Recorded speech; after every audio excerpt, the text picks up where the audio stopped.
안녕하세요. 핵보상TV의 핵주먹을 담당하고 있는 호재입니다. 오늘 전달할 핵심 보상 내용은 현재 암진단비 분쟁 중 핫 이슈이죠. 방광암 암진단비 받을 수 있는가에 대해 말씀드려볼까 합니다. 먼저 방광암 중에서도 이 보험사와의 분쟁이 되는 방광암을 부르는 말은 몇 가지가 있습니다. 진단서에 상세불명의 방광의 악성 신생물, 방광암, 비침습성 또는 비침윤성 유두상, 요로상피 세포암종 등으로 표기를 하고요. 질병분류 코드는 C67로 적혀져 있을 겁니다. 간혹 가다가 C코드가 아닌 D09, 방광의 제자리암 코드로 진단서를 발급하기도 합니다. 그런데 막상 진단서와 조직병리검사 결과지를 제출해서 암진단비 보험금을 받으려고 하면 보험사에서는 고객님, 저희가 진단서의 C코드로 보험금 지급되는 게 아니라 보험약관상 조직병리 검사 결과지를 기준으로 일반암 진단비를 드리는 건데, 조직병리 검사 결과지의 비침윤성 요로상피 세포암종은 형태학적 분류 코드가 /2, 즉 상피내암 또는 제자리암이라서 일반암 진단비는 못 나갑니다. 소외감만 드릴게요. 라던가, 혹은 진단서의 D09 코드를 받으셨다면 일반암 진단비는 C코드일 때만 나갑니다. D코드는 제자리암 진단비 혹은 상피내암으로만 나갑니다 라고 할 겁니다. 그럼 방금 보험사에서 말한 형태학적 분류 코드가 뭐인지 알아봐야겠죠.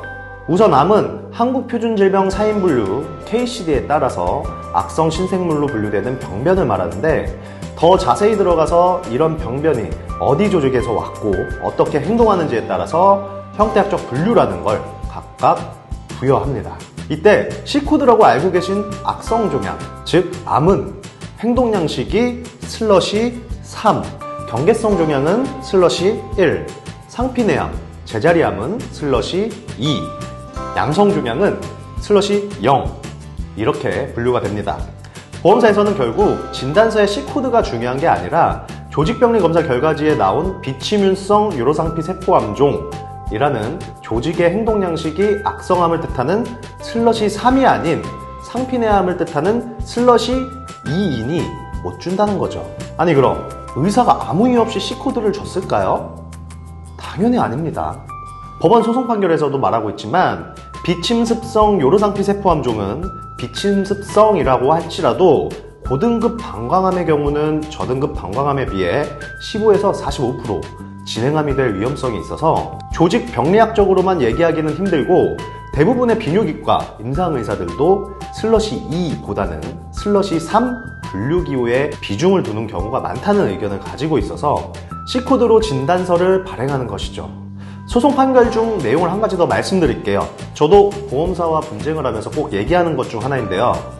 이런 암의 진단은 의사에 의하여 내려지는 매우 전문적이고 기술적인 영역에 속한다.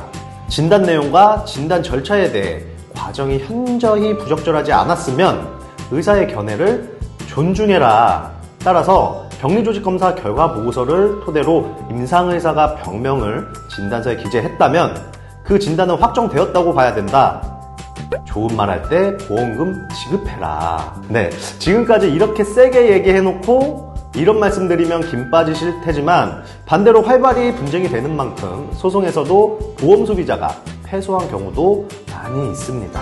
비침윤 방광암, 비침습성 요로상피 세포암종은 물론 보험금 쉽게 지급되지는 않습니다만 방법이 아주 없는 것도 아닙니다.